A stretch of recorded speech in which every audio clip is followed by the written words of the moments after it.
You know, I've lived 94 years on this earth. I've seen depressions, wars, shortages, and changes that would make your head spin. And sitting here today, looking at the hands that have planted 10,000 seeds, tended 1,000,000 plants, and fed my family through times when the stores really did run empty, I realized something deeply important. I need to tell you what I learned so you don't have to learn it the hard way. So buckle in, because what I'm about to share with you could change everything about how you feed yourself and your loved ones. When I was a young man, maybe 23 or 24 years old, we had a crisis. Nothing was on the shelves.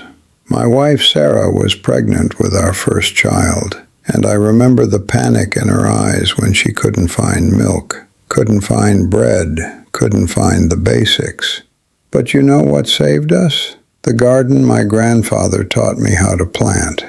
That small patch of earth became our lifeline. We didn't go hungry. Our child was born healthy. And from that day forward, I understood something that most people never learn until it's too late.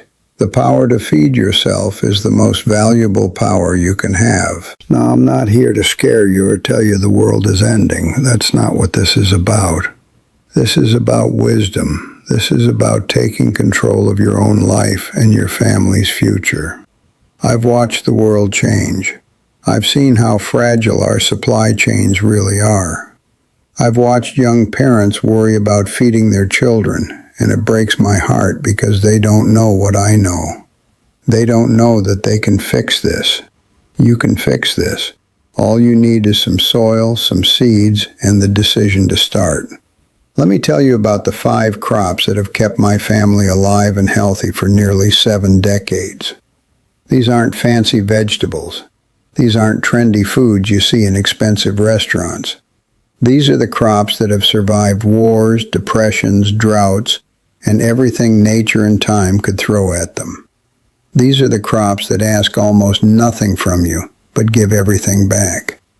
The first one is potatoes. Now, potatoes saved Ireland, and they've saved countless families throughout history. I remember my grandmother's root cellar packed to the ceiling with potatoes in the fall. That cellar fed us all through the winter and into the spring. Potatoes are miraculous because they're so simple. You take a seed potato, cut it into pieces, bury it in soil, and it multiplies. 1 potato becomes 5, becomes 10, becomes enough to feed a family for months. They grow almost anywhere. They don't need fancy fertilizers or perfect conditions. They just need soil and a little bit of water. You can grow them in the ground, in buckets, in old tires stacked on top of each other. I've done all of these. When times were toughest, I grew potatoes in everything I could find. And here's the secret nobody tells you. Potatoes store for months and months if you keep them cool and dark. We're talking 6 months, 8 months, sometimes longer. That's food security. That's peace of mind. That's knowing you won't go hungry, even if the trucks stop running. The second crop is beans. Dried beans changed my life because they last for years, sometimes decades if you store them right.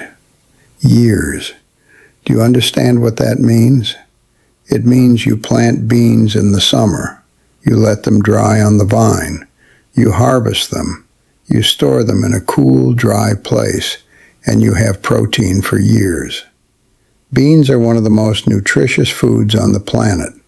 They have fiber, they have protein, they have all the things your body needs to stay strong and healthy. And they're cheap. They're easy. I've grown beans in poverty, and I've grown them in plenty. They never let me down. You don't need any special skill. You plant them, you water them when it's dry, and you let them grow. When they turn brown and the pods rattle when you shake them, you harvest them. Then you let them dry completely, and you store them. I'm telling you, beans are your friend. The third crop is squash. This is where abundance starts to feel real. Squash plants are like machines that turn sunshine and soil into food. One plant gives you so much. I've grown butternut squash, zucchini, winter squash, all kinds. When one plant is producing, you have baskets full of squash. And the best part? Winter squash stores. It stores for months. We're talking 3 months, 4 months, 5 months if you store it right. You pick it when it's fully mature, you let it cure in a warm, dry place for a couple of weeks, and then you store it somewhere cool but not freezing. I've kept squash in a root cellar until spring. That's food security. That's knowing in November that you're going to have something nutritious to eat in February and March and even April. The fourth crop is corn. I know what people think. They think you need big fields to grow corn. That's not true. You can grow corn in a small garden. You can grow corn in containers. I've done both. Corn is pure calories. It's what kept civilizations alive. You can eat it fresh in summer, and that joy is unmatched. But more importantly, you can dry it. You can store dried corn. You can grind it into flour. You can make porridge from it. 1 year of corn, dried and stored, is a meal waiting to happen. I remember times when cornmeal and beans were all we had. And you know what? We were okay. We were healthy. We were full. Our children grew strong. Corn asks for sun and soil and water, and it gives back abundance. The fifth crop is garlic. Now, garlic is different from the others. Garlic is about health and longevity. Garlic is about preventing disease. I'm 94 years old, and I'm still here, and I'm still mostly healthy. And that's not an accident. Garlic has been part of my life for 7 decades. You plant garlic in the fall, you harvest it in the summer, you dry it, and you have it year-round. Fresh or dried, it's medicine. It's antibacterial. It's antiviral. It's everything your body needs to fight off infection and stay strong. I've given garlic to my children, and they've given it to their children. And now we're 3 generations strong because of this little bulb. In times when we had no doctors, we had garlic. In times when we had access to doctors, we still used garlic because we knew it worked. Now let me tell you how to actually plant these things, because that's where most people get stuck. They understand why they should do it, but they don't know how. That's the gap I want to close right now. Start with potatoes. You need seed potatoes. These aren't regular potatoes you buy in the store. Well, they can be, but ideally you get certified seed potatoes. Cut them into pieces, each piece about 2 inches square, and make sure each piece has at least 2 eyes on it. An eye is just a little bump where a sprout will come out. Plant them 4 inches deep, about 12 inches apart. Cover them with soil. Water them. Then wait. In a few weeks you'll see leaves coming up. That's when you know it's working. Keep the soil moist but not waterlogged. When the plant gets about 8 inches tall, you can pile more soil around the stem. This is called hilling, and it makes the plant produce more potatoes. In about 70 to 80 days, the plant will start to die back. That's your signal that the potatoes are ready. Dig them up carefully. Don't hurt them. Store them in a cool, dark, well-ventilated place. Don't store them with apples, because apples release ethylene gas that will make potatoes sprout faster. Keep them separate. Keep them cool. They'll last months. For beans, it's simpler. Wait until after your last frost date. Plant them 1 inch deep, about 4 inches apart. Give them sun and water. They'll climb if you give them something to climb on, like a stick or a string. Or you can plant bush beans that don't need climbing. Let them grow. When the pods turn from green to brown and they rattle when you shake them, they're ready. Pick them, let them dry completely on the plant or in the sun, then shell them out. Store them in a cool, dry place, in containers or bags.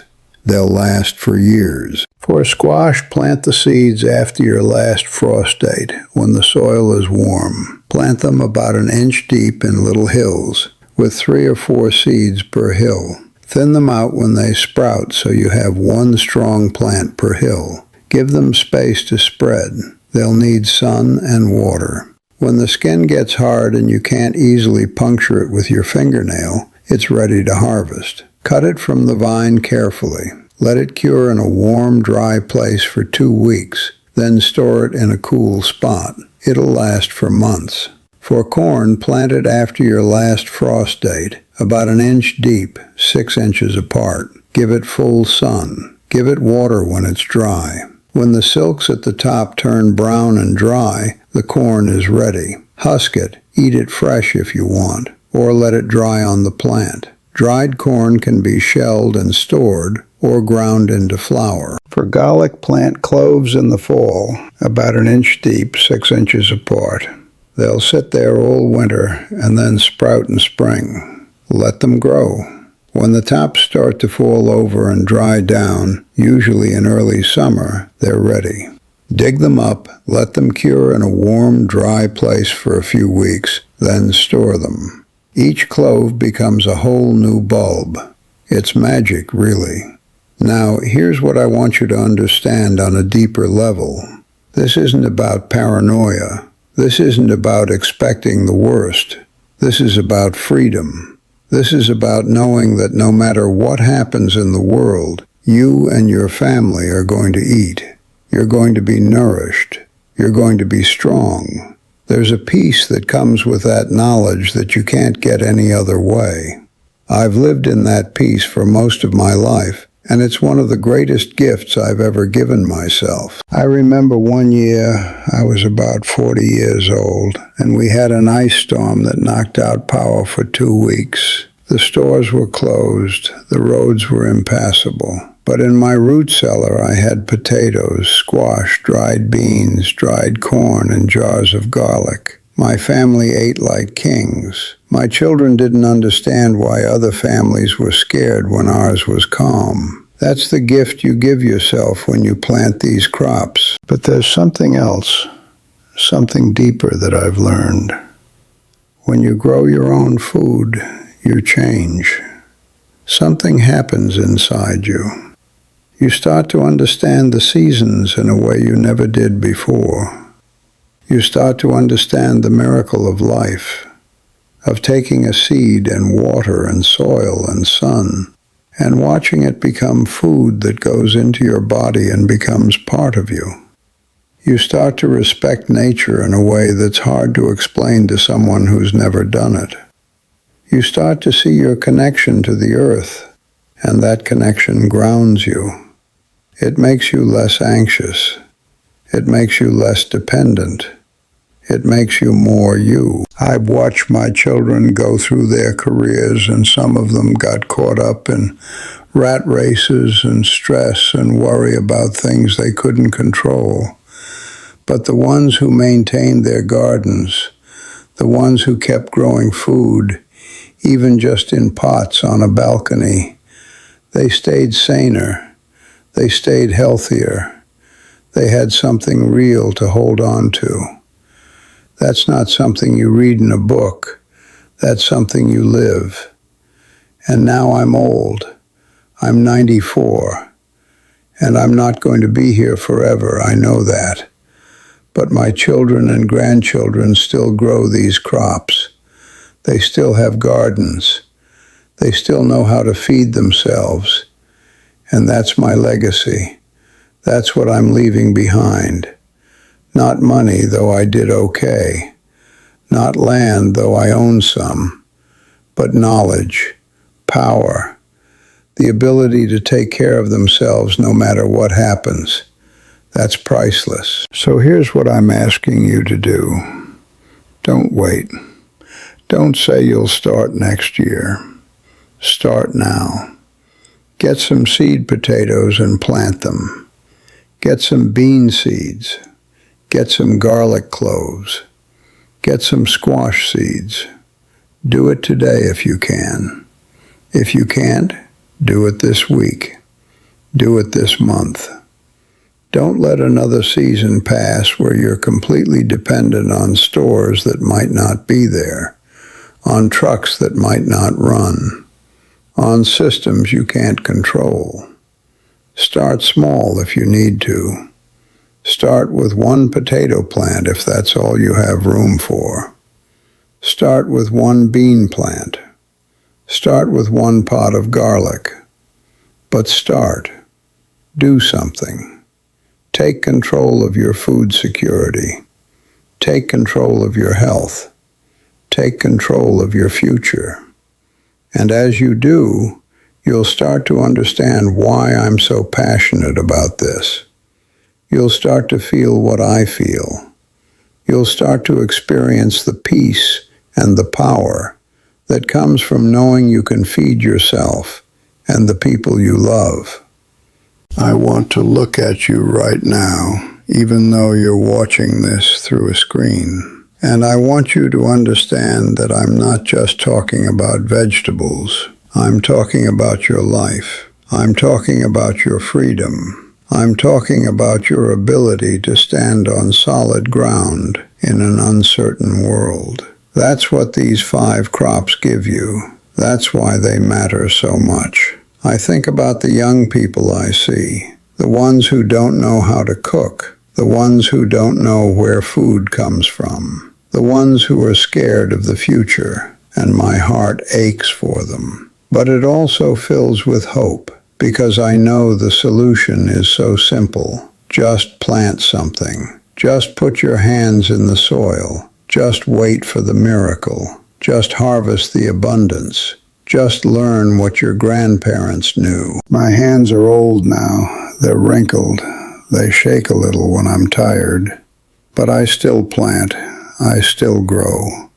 And I hope I've lived long enough to inspire you to do the same. I hope that 94 years of this work, of this calling, of this love for the earth and for growing food means something to you. I hope it reaches across whatever distance is between us and touches your heart and makes you want to do something beautiful for yourself and your family. The world is changing. That's always been true. The world changed when I was young. It changed when I was middle-aged. It changed when I got old. But some things don't change. Soil changes seed into plant. Plant becomes food. Food becomes life. That's eternal. That's real. That's what you need to hold on to. So I'm asking you, I'm begging you, please plant these 5 crops. Don't be afraid. Don't overthink it.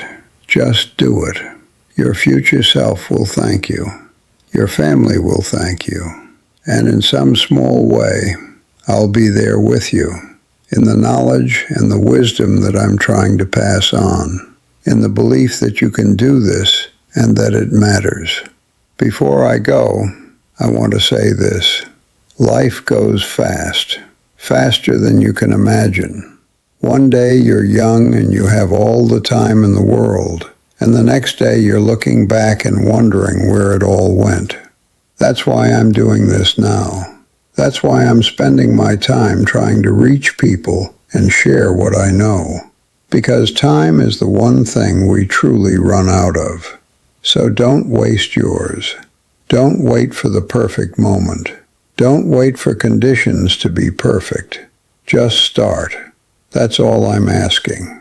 Just start. If what I've shared with you today has resonated with your heart, if you feel that spark of possibility, that sense that maybe you can do this, maybe you can grow your own food and take control of your future, then I'm asking you to do something for me. Subscribe to this channel, because I have so much more to share. I have recipes for bean soup that will warm your soul. I have techniques for storing food that will blow your mind. I have stories from 94 years on this earth, and I want to share them with you. I want to keep this knowledge alive. I want to make sure that in a world that's always changing, some of the most important wisdom isn't lost. So please, subscribe. Click that button. Turn on notifications so you don't miss anything. And more than that, go plant something today. Go put your hands in the soil. Go create your future. Go join me in this beautiful, ancient, necessary work of growing food and growing stronger. Go become someone who can take care of themselves and the people they love. That's all any of us can do. That's all any of us need to do. Thank you for listening to an old man share his heart. It means everything to me.